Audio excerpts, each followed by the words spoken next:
कुछ साल पहले मैं अपनी ही उम्र के कुछ भाई बहनों के साथ सिंचन का कर्तव्य निभा रही थी। वे बहुत उत्साही और जिम्मेदार लोग थे। दूसरे अक्सर उनकी प्रशंसा करते, जिससे मैं भी उनकी सराहना करने लगी। मैं भी एक दिन उनकी तरह बनने और दूसरों का सम्मान पाने की उम्मीद करने लगी। बाद में मेरा दूसरी कलीसिया में तबादला कर दिया गया। कुछ ही समय बाद वहाँ एक अगुवा को व्यवहारिक कार्य ना करने के कारण झूठा अगुवा बताकर बदल दिया गया और उसकी जगह मुझे कलीसिया का अगवा चुन लिया गया। मुझे जानने वाले भाई बहनों ने ये कहकर मेरा हौसला बढ़ाया, परमेश्वर आपको उन्नत कर रहा है, आपको आनंद उठाना चाहिए। मैं जानती थी कि ये कर्तव्य एक बड़ी जिम्मेदारी होगी और ये मेरे लिए खुद को साबित करने का एक अच्छा मौका होगा। अगर मैंने अच्छा किया तो भाई बहन मेरा सम्मान करेंगे। मैंने मन ही मन संकल्प लिया कि इस कर्तव्य को अच्छी तरह निभाने का मैं पूरा प्रयास करूंगी। उसके बाद हर सामूहिक सभा में मैंने विश्लेषण किया कि कैसे पिछले अगुवा ने व्यवहारिक कार्य न करते हुए नकारात्मक बातें कहीं और हर कोई उससे बहुत नाराज दिखा। ये देखकर मुझे अक्सर खुद को याद दिलाना पड़ता था कि भाई बहन अब झूठे अगुवा को पहचानने में सक्षम हैं और वे मुझसे व्यवहारिक कार्य करने की उम्मीद रखते हैं। मुझे मेहनत करनी होगी और उनका अनुमोदन हासिल करने की पूरी कोशिश करनी होगी। कलीसिया के अगुवा के रूप में मुझे कलीसिया में काफ़ी बढ़ चढ़कर काम करना होगा। किसी और के मुकाबले अधिक कष्ट सहने के लिए तैयार रहना होगा। औरों के मुकाबले ज़्यादा त्याग करने में भी सक्षम होना होगा। परीक्षणों का सामना होने पर मुझे दूसरों से अधिक विश्वास रखना होगा और उनके निराश होने पर मुझे निराश नहीं होना होगा। कलीसिया में मुझे हर मामले में दूसरों से बेहतर होना होगा ताकि हर कोई लगातार मेरे ही गुण गाता रहे। ऐसे विचारों के साथ मैंने सभी सामूहिक सभाओं में खुद को व्यस्त कर लिया और हर दिन देर से सोने लगी। कभी कभी दूसरों के साथ चैटिंग करते हुए जानबूझकर ये दिखाती कि मैं कलीसिया के काम में कितनी व्यस्त हूँ और कितनी देर से सोती हूँ। ये सुनकर वो सोचते कि मैं कितनी जिम्मेदार हूँ और हमेशा कष्ट उठाने के लिए तैयार रहती हूँ और वे हमेशा मुझे अपना ध्यान रखने की सलाह देते। वे अपने घरों से खाने पीने की चीज़ें भी उपहार के तौर पर भेजते। जब भी उनमें से कोई बुरी हालत में होता तो चाहे जैसा भी मौसम हो, मैं उसकी मदद करने के लिए दौड़कर जाती। सभाओं में मैं भाई बहनों से कहती कि कैसे अमुक इंसान काफ़ी समय से नकारात्मक महसूस कर रहा था और मेरी संगति से वो सकारात्मक हो गया। तब हर कोई यही सोचता कि छोटी उम्र की होने के बावजूद मैं कितनी स्नेही और धैर्यवान हूँ। कलीसिया के कार्य पर पकड़ बनाने के लिए जब भी मुझे कोई संभावित ईसाई दिखता तो मैं फौरन सुसमाचार उपयाजक से उसके साथ संगति करने के लिए जाने को कहती और कभी कभी मैं खुद ही उसके साथ गवाही साझा करती। सुसमाचार का कार्य अच्छी तरह आगे बढ़ने लगा और एक सभा में मैंने लोगों से कहा, देखा, पहले हमारा सुसमाचार कार्य ठीक से नहीं चलता था, लेकिन अब हर महीने लोग परमेश्वर के कार्य को स्वीकार कर रहे हैं। हमें और कोशिश करनी होगी।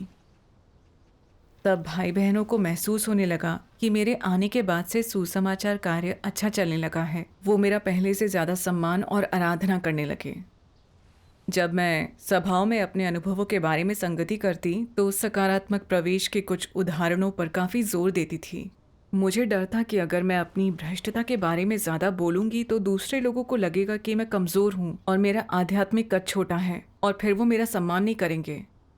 इसलिए मैं अपने नकारात्मक होने या अपनी भ्रष्टता का खुलासा होने की बात बहुत ही कम करती, इस बात पर कि मैंने सत्य कैसे खोजा, परमेश्वर के वचनों का अभ्यास कैसे किया, कैसे विश्वास के साथ अपना कर्तव्य निभाया और कैसे परमेश्वर का मार्गदर्शन देखा, तो मैं इनके बारे में खूब बोलती। क्योंकि मैंने काफ़ी समय तक इसी तरह से संगति की, इसलिए दूसरों को लगता कि मैं सत्य का अनुसरण करने में अच्छी हूँ और मैं हमेशा अभ्यास का मार्ग ढूंढ सकती हूँ।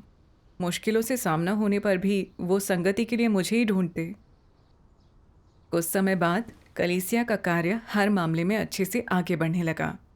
लोगों की आस्था बढ़ने लगी और अब बहुत लोग अपना कर्तव्य निभाना चाहने लगे। इस कामयाबी को देखकर मुझे और भी लगने लगा कि मैं कलीसिया की मजबूत स्तंभ हूँ। मैं तन कर खड़ी होती और जोरदार ढंग से अपनी बात रखती।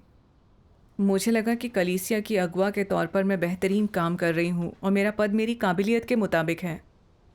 दूसरों के साथ काम करते हुए मैं हमेशा लोगों की अगुवाई करती। मैं ये दिखाती कि मैं उनसे बेहतर हूँ ताकि वो मेरा कहा माने।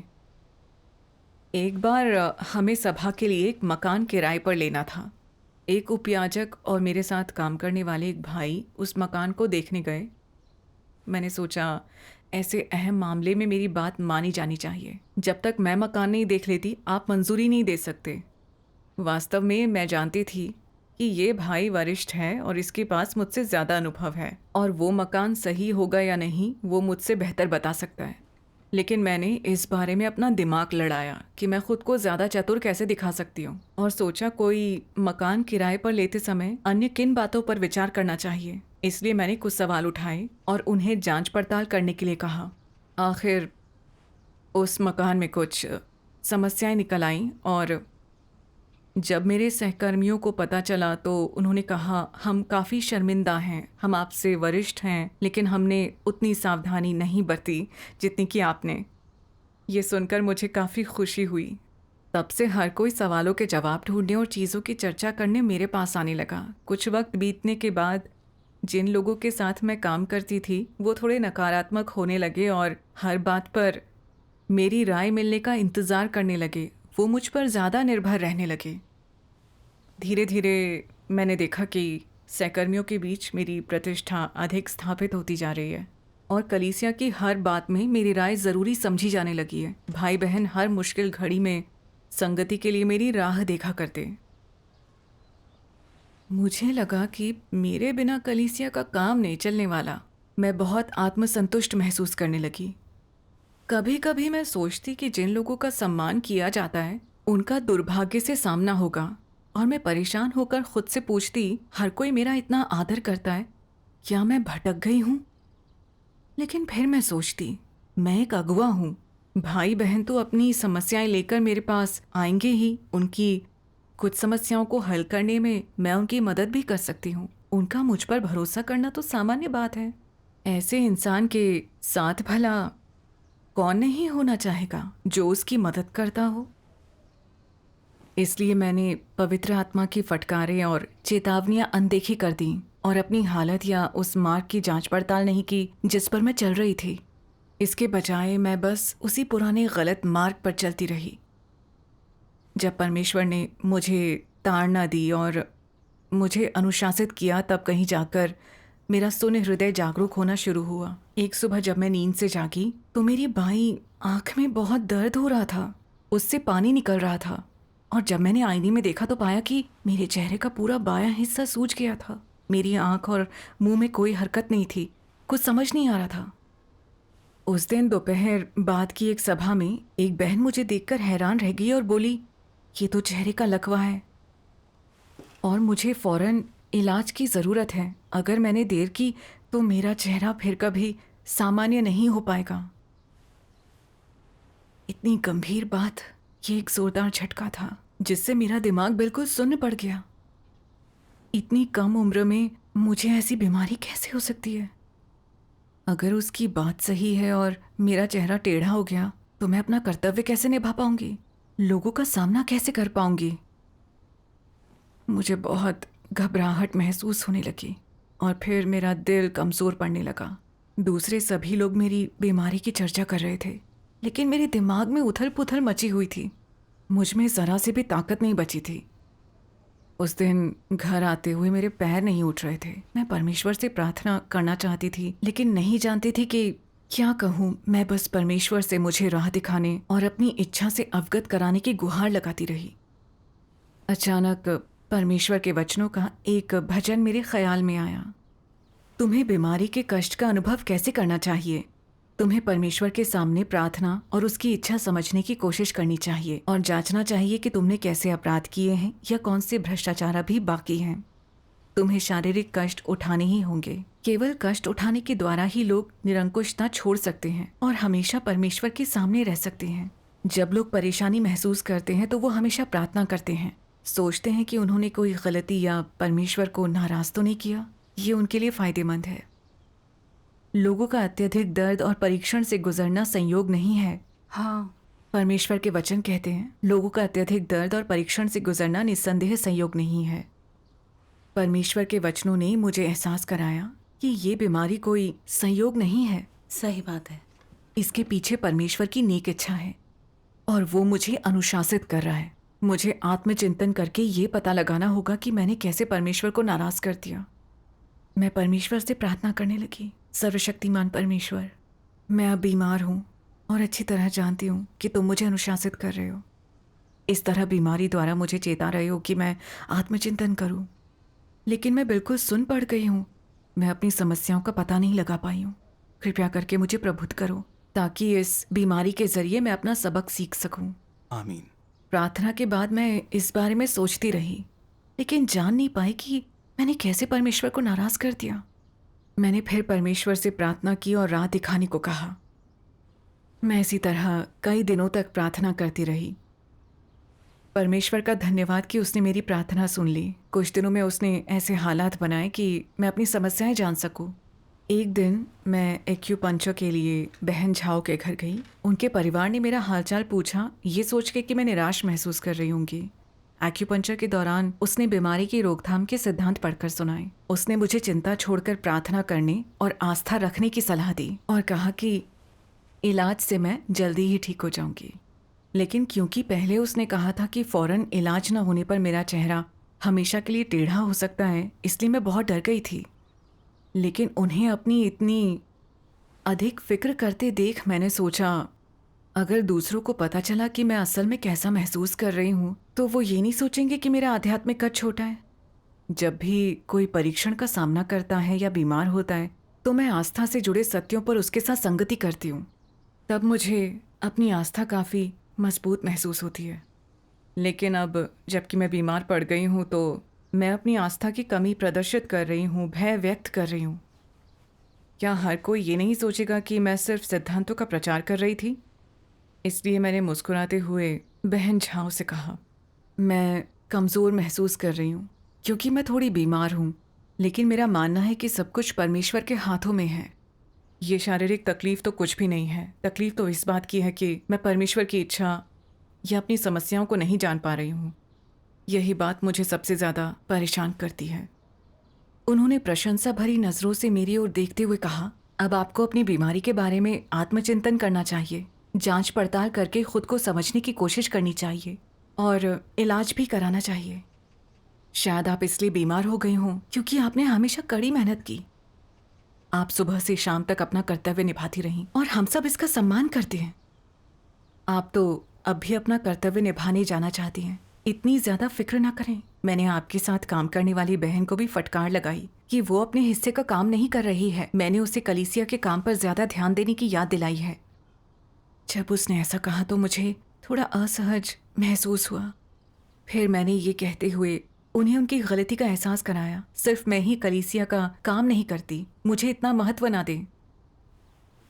उस दिन घर लौटते हुए मैंने सोचा, वो मेरी वजह से उस बहन की इतनी आलोचना कैसे कर सकती है?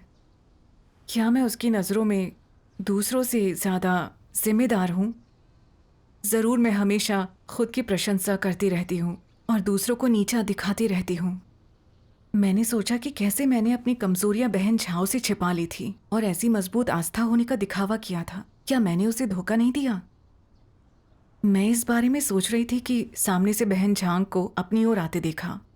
उसने मेरी फिक्र करते हुए मुझसे ये कहा कि आपको अपना पूरा ध्यान रखना होगा। अगर आप इस बीमारी की वजह से कमज़ोर पड़ गईं तो हम क्या करेंगे? उसे इतनी बेबाकी से ये कहते सुनकर मुझे बहुत डर लगा।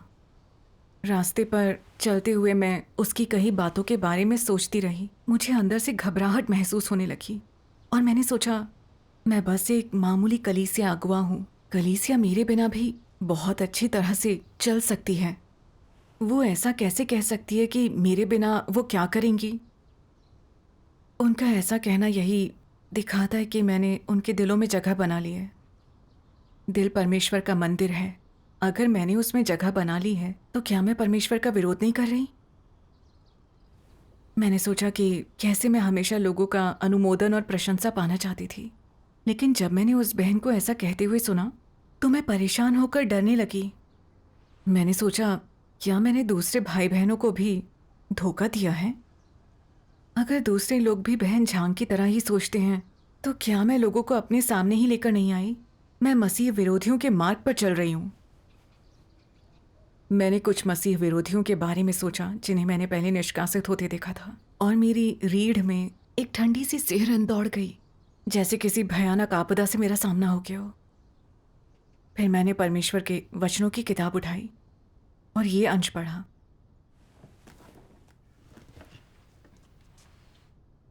अहंकारी प्रकृति के लोग परमेश्वर की अवज्ञा करते हैं, उसका प्रतिरोध करते हैं, उसकी आलोचना और उसे धोखा देने वाले कार्य करते हैं, अपना उत्कर्ष करने और अपना राज्य स्थापित करने वाले काम करते हैं।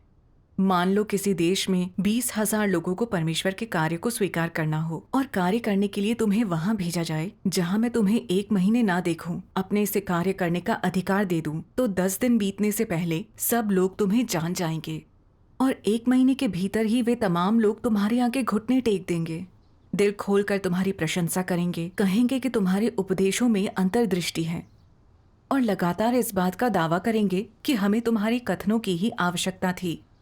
तुमने परमेश्वर शब्द बोले बिना ही हमारी अपेक्षाएं पूरी कर दी। तुमने ये कार्य कैसे किया होगा? उन लोगों की ऐसी प्रतिक्रिया से सिद्ध होता है कि तुम जो काम कर रहे थे उसमें परमेश्वर के लिए गवाही देना शामिल नहीं था, बल्कि तुम्हारी अपनी गवाही और तुम्हारा अपना दिखावा शामिल था। तुम ऐसा परिणाम कैसे प्राप्त कर पाए? कुछ लोग कहते हैं, मैं सत्य की संगति करता हूं, मैंने अपनी गवाही बिल्कुल नहीं दी। तुम्हारा रवैया, तुम्हारा अंदाज परमेश्वर के स्थान से लोगों के साथ संगति करने का प्रयास करने जैसा है, ना कि एक भ्रष्ट इंसान के स्थान पर खड़े होने जैसा। तुम्हारी हर बात में बड़बोलापन है और तुम लोगों से अपेक्षाएं करते हो। इसका तुमसे कुछ लेना देना नहीं, इसलिए तुम्हारे द्वारा हासिल प्रभाव लोगों से अपनी पूजा, प्रशंसा और खुद से ईर्ष्या करवाना है। अंत में सभी तुम्हें जान जाते हैं, तुम्हारी गवाही देते तुम्हें ऊंचा उठाते हैं, चटुकारिता कर तुम्हें आसमान पर चढ़ा देते हैं। जब ऐसा होगा तो तुम खत्म हो जाओगे। क्या तुम लोग फिलहाल इसी रास्ते पर नहीं चल रहे हो? अगर तुम्हें कुछ 1000 लोगों की अगुवाई करने को कह दिया जाए तो तुम गर्व से फूल जाते हो, तुम्हारे अंदर अहंकार आ जाता है, तुम परमेश्वर का स्थान लेने का प्रयास करते हो, बतियाने और भाव भंगिमाएं दिखाने लगते हो। तुम्हें पता नहीं होता कि क्या पहनना है, क्या खाना है और कैसे चलना है। खुद से नीचे के अधिकांश लोगों से तुम नहीं मिलते। धीरे धीरे तुम्हारा पतन होता है, अंततः महादूत की तरह मार गिराए जाते हो। तुम सभी इसमें समर्थ हो, है ना? तो तुम्हें क्या करना चाहिए? अगर किसी दिन तुम्हें वाकई काम करने को बुलाया जाए और तुम ऐसी हरकतें करो तो कार्य कैसे फैलेगा?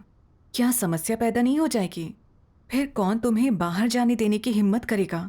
तुम जाओगे तो वापस ही नहीं आ पाओगे।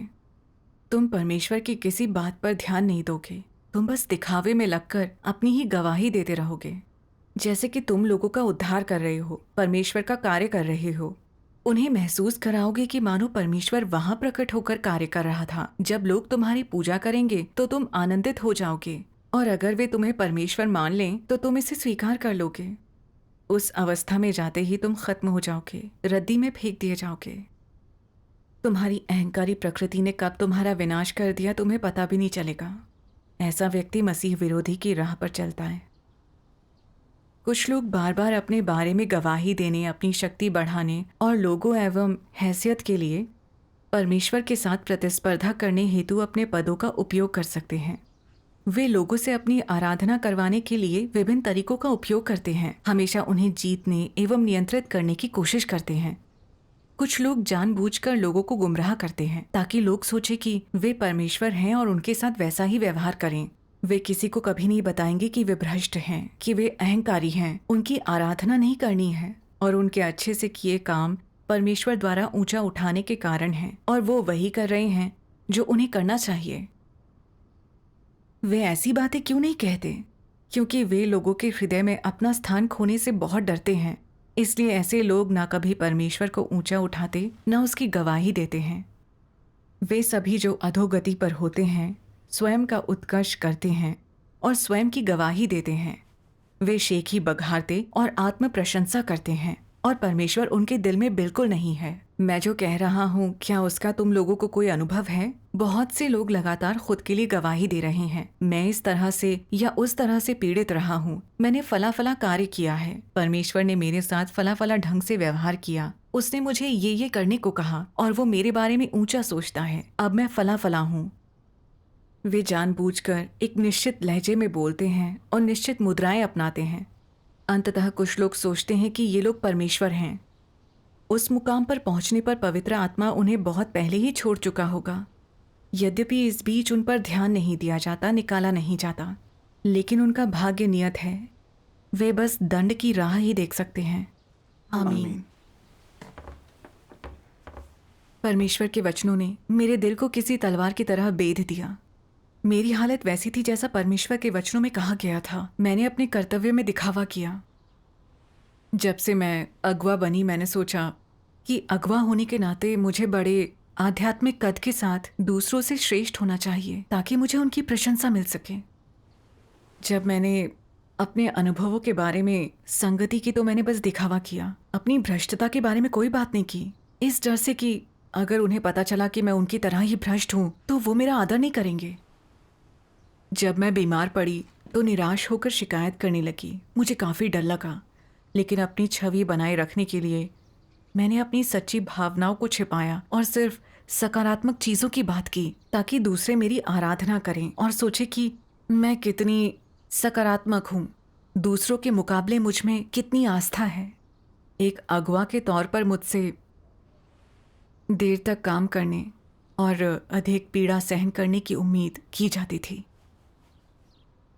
लेकिन मैं हमेशा जानबूझकर भाई बहनों को दिखाती थी कि मैं कितनी अधिक व्यस्त रहती हूँ, कितनी देर तक काम करती हूँ और कितनी अधिक मेहनत करती हूँ, ताकि वो यही सोचें कि मैं कितनी अधिक जिम्मेदार और मेहनती हूँ। अपने कर्तव्य में मुझे साफ तौर पर पवित्र आत्मा की वजह से ही कामयाबी मिली थी, लेकिन मैंने कभी परमेश्वर की बड़ाई नहीं की। बस दिखावा किया कि मैंने कितना अधिक कष्ट उठाया ताकि सब मेरे बारे में यही सोचे कि मैं कलीसिया की मजबूत स्तंभ हूँ और मेरे बिना कोई काम नहीं हो सकता।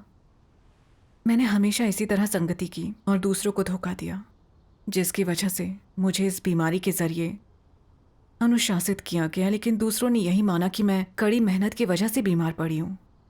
यहाँ तक कि जिस बहन के साथ मैं काम करती थी उसको भी उन्होंने जिम्मेदारी ना निभाने के कारण फटकारा, मानो मैं कलीसिया के लिए सबसे बड़ा बोझ उठा रही थी। इस तरह मैंने खुद का उत्कर्ष और दिखावा किया, दूसरों को धोखा देकर बेबस करती रही। मैं तो परमेश्वर से शत्रुता कर रही थी।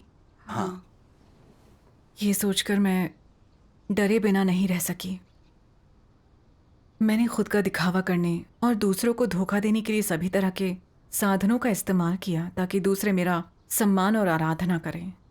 इससे वो मुझ पर इतना भरोसा करने लगे कि उनके दिलों में परमेश्वर के लिए कोई जगह नहीं रही। हर चीज़ में उन्हें मेरी राय और अनुमोदन की ज़रूरत होती थी।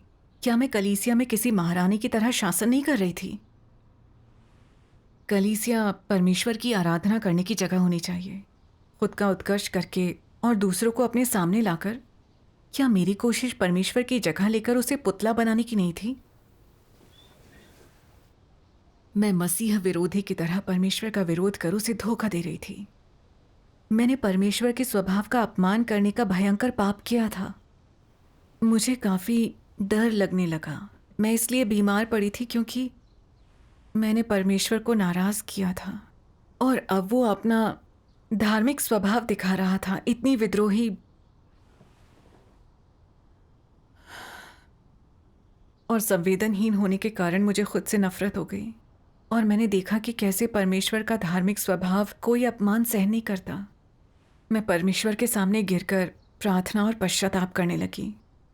सर्वशक्तिमान परमेश्वर, पिछले साल से मैं तुम्हारी सेवा न करके दुष्टता करती रही हूँ।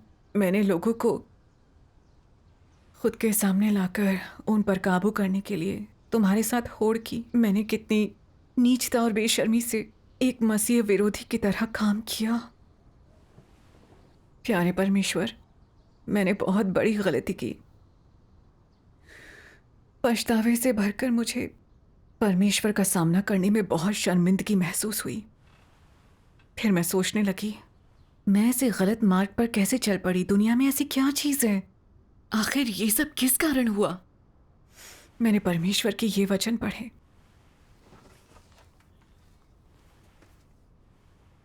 कुछ लोग पौलुस को आदर्श मानते हैं। उन्हें बाहर जाकर भाषण देना और कार्य करना, सभा और प्रचार करना पसंद होता है।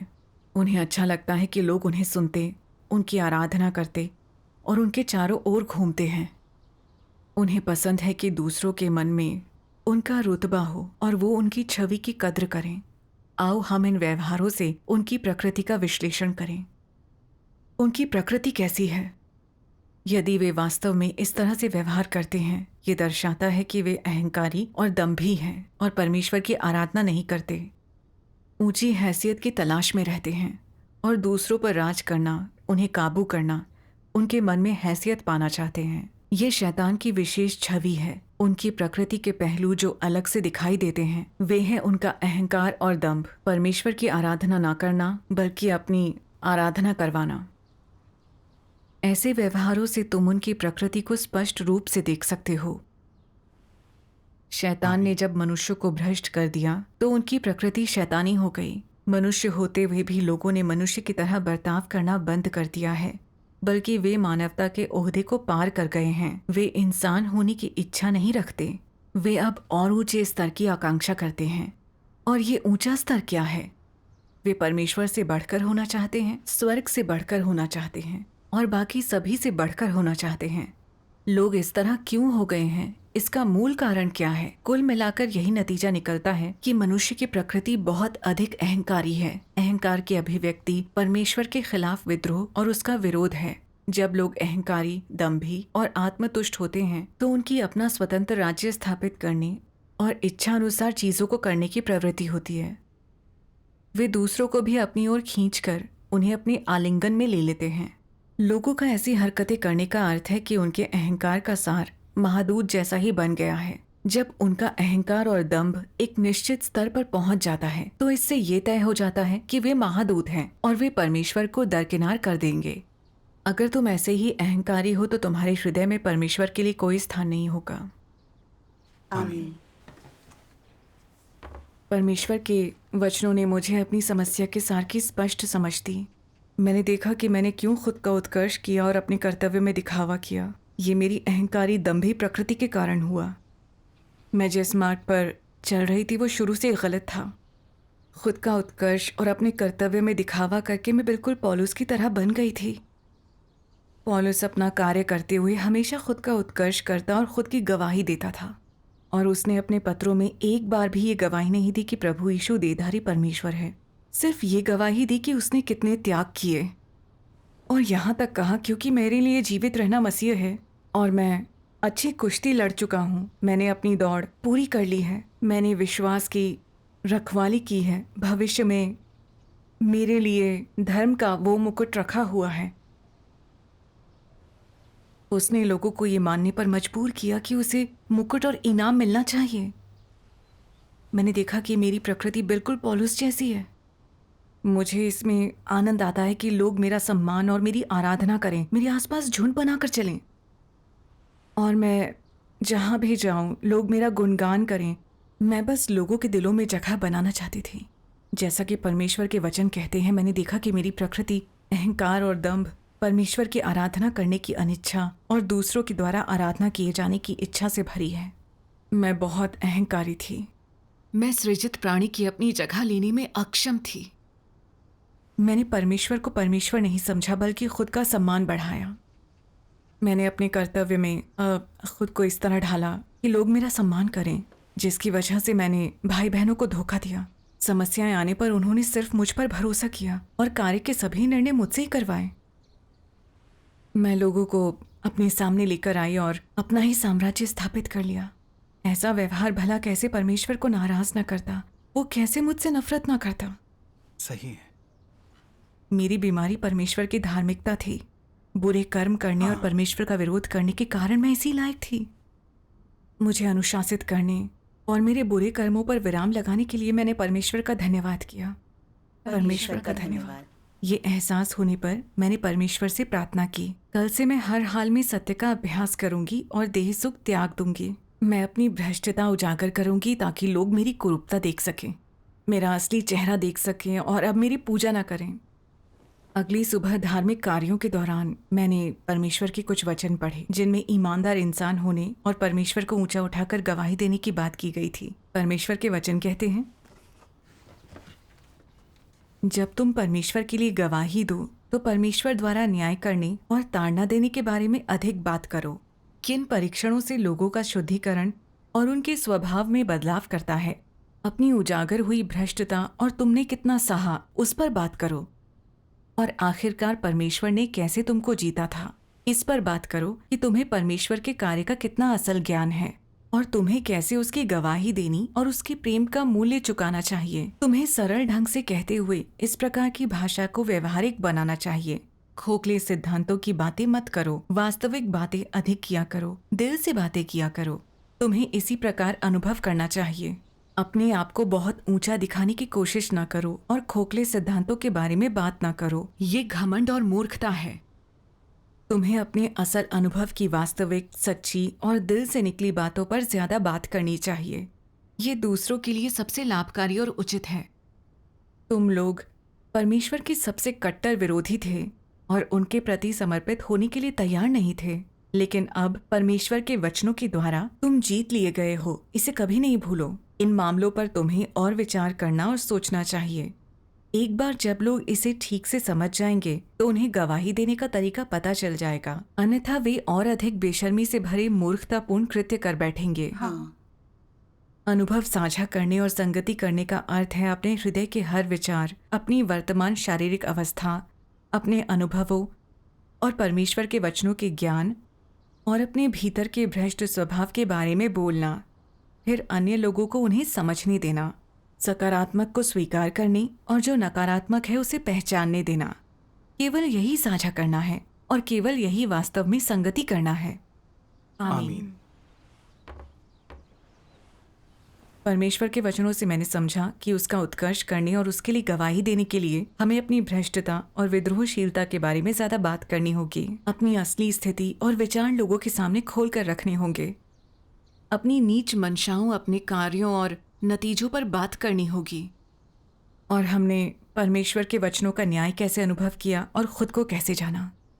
हमें अपना भ्रष्टाचार उजागर करके उसका विश्लेषण भी करना होगा ताकि सब असलियत देख सकें।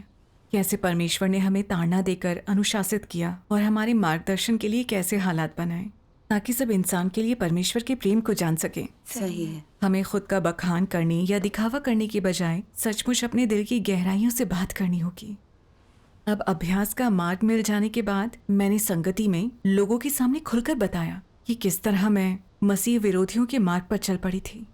मैंने लोगों को धोखा देने के कारण मिले भयानक नतीजों का विश्लेषण किया और मैंने इस बारे में जितनी अधिक संगति की उतनी ही स्पष्टता से मैंने खुद को जाना। परमेश्वर का धन्यवाद। बाद में लोगों ने कहा कि उन्हें इनमें से किसी भी बात का एहसास नहीं हुआ। वो मेरी चिकनी चुपड़ी बातों और अच्छे कर्मों के झांसे में आते रहे। एक बहन ने कहा, मैं सोचती थी आप सत्य का अभ्यास करने में बहुत अच्छी हैं क्योंकि आप परमेश्वर के वचन पढ़कर हमेशा सकारात्मक रह सकती हैं। अब मैंने समझा कि आप भी उतनी ही भ्रष्ट हैं। आप भी निराश और कमज़ोर हुई। सभी भ्रष्ट इंसान एक जैसे हैं। हम किसी की पूजा नहीं कर सकते, ना ही किसी को ऊंचे आसन पर बिठा सकते हैं। हाँ। दूसरी बहन ने कहा, मैं सोचती थी कि आप बहुत ही मजबूत हैं और कभी भी आपके आसपास खुलकर बात नहीं करना चाहती थी। मुझे लगता था मैं आपकी तुलना में बहुत अधिक भ्रष्ट हूँ। आज हमारे सामने खुलकर बातें बताने के बाद मैं देख रही हूँ कि हम सब एक जैसे हैं। बहनों को ऐसा कहते सुनकर मुझे शर्मिंदगी हुई और मन पछतावे से भर गया। मैंने उनसे कहा, अब मेरे बारे में ऊंचा मत सोचो। मैं मसीह विरोधियों के मार्ग पर चल रही थी। मैंने सबको गुमराह किया। फिर मेरे सहकर्मियों ने परमेश्वर के वचनों के जरिए खुद को जानने में मेरी मदद की और अचानक मुझे लगा कि मैं उन सभी के बहुत करीब आ गई हूँ।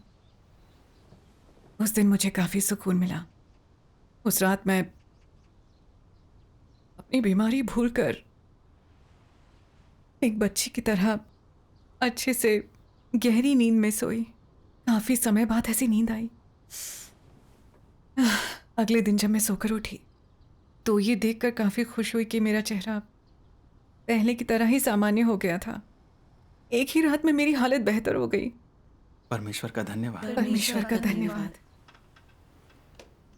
उसके बाद एक सभा में मैंने परमेश्वर के वचनों में ये पढ़ा, सामान्यतः जब गलत इरादे और उद्देश्य वालों के साथ उनकी बात आती है जिन्हें दूसरों द्वारा देखा जाना पसंद है, जो चीज़ें करने को उतावले हैं, जो बाधा डालने में उद्धत होते हैं, जो धार्मिक सिद्धांतों की झड़ी लगाने में अच्छे होते हैं, जो शैतान के अनुचर होते हैं आदि, ऐसे लोगों का खड़ा होना कलीसिया के लिए मुसीबत बन जाता है और भाई बहनों द्वारा परमेश्वर के वचनों को खाने पीने को व्यर्थ कर देता है। अगर तुम इस तरह के लोगों को ढोंग करते पाओ तो तुरंत उन पर प्रतिबंध लगा दो। यदि वे बार बार फटकारे जाने पर भी ना बदलें तो उन्हें नुकसान उठाना पड़ेगा।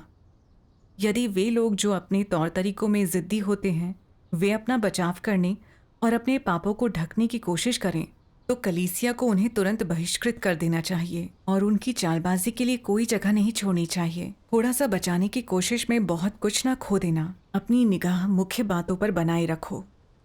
आमीन। परमेश्वर का धन्यवाद। उसके वचनों ने पिछले साल मुझ में मौजूद सबसे स्पष्ट लक्षण उजागर किया। जब से मैं कलीसिया में अगुआ बनी, मैंने हमेशा अपने काम में अगुवाई का आनंद उठाया, दिखावा किया कि मैं बाकियों से बेहतर हूँ। अपने सहयोगियों से काम पर चर्चा करते समय उनकी अलग राय होने के बावजूद मैं हमेशा आगे बढ़कर अपनी श्रेष्ठ राय को तरजीह देती। मैं बढ़ चढ़कर काम करने वाली और सकारात्मक दिखती, लेकिन असल में मैं अपने हर काम में दिखावा करना और लोगों से अपनी प्रशंसा करवाना चाहती थी। इस बारे में सोचकर मुझे एहसास हुआ कि मेरी अहंकारी प्रकृति ने मुझे बहुत बेशर्म बना दिया था। लोग मेरी राय का सम्मान करते और मेरे साथ चीज़ों के बारे में चर्चा करते। वे वास्तविकता में जी रहे थे, वे तानाशाह या अहंकारी नहीं थे। लेकिन मैंने समझ लिया कि मैं उनसे बेहतर हूँ। मैं हमेशा दूसरों को नीचा और खुद को उनसे बहुत बेहतर दिखाना चाहती थी। ये सब कितना हास्यास्पद था। मैं सम्राट के नए कपड़ों में सम्राट की तरह महसूस करती थी और मुझे आत्मबोध नहीं था। नहीं जानती थी मैं कितनी बेशर्मी से पेश आ रही थी, बल्कि मैंने हमेशा दिखावा किया। अपने व्यवहार के बारे में सोचकर मैंने बहुत अपमानित और शर्मिंदा महसूस किया। मैं खुद को बहुत बेहतरीन मानती थी क्योंकि मैंने कभी खुद को जाना ही नहीं। जिस मार्ग पर मैं चल रही थी उसके बारे में सोचकर मुझे काफ़ी डर लगा, ख़ासतौर पर जब मैंने परमेश्वर के वचनों में पढ़ा कि जब हमारा सामना गलत मंशाओं वाले ऐसे लोगों से हो जाए जिन्हें दिखावा करना पसंद है तो हमें तुरंत उन पर प्रतिबंध लगा देना चाहिए, और अगर वे आत्मचिंतन ना करके सिर्फ बहाने बनाए तो कलीसिया को उन्हें तुरंत बहिष्कृत कर देना चाहिए। इसने परमेश्वर की धार्मिकता और प्रताप दिखाया। मुझे लगा ये बात सही है। मैं स्वयं को मिले हर मौके पर दिखावा करती रही और आखिरकार मैंने अपने भाई बहनों को धोखा दिया और उनसे अपनी पूजा करवाई। इससे उनके दिलों में परमेश्वर के लिए कोई जगह नहीं रही। अपने साथ काम करने वालों को मैंने चुपके से पुतला बना डाला। अब वे काम में जिम्मेदार नहीं रहे।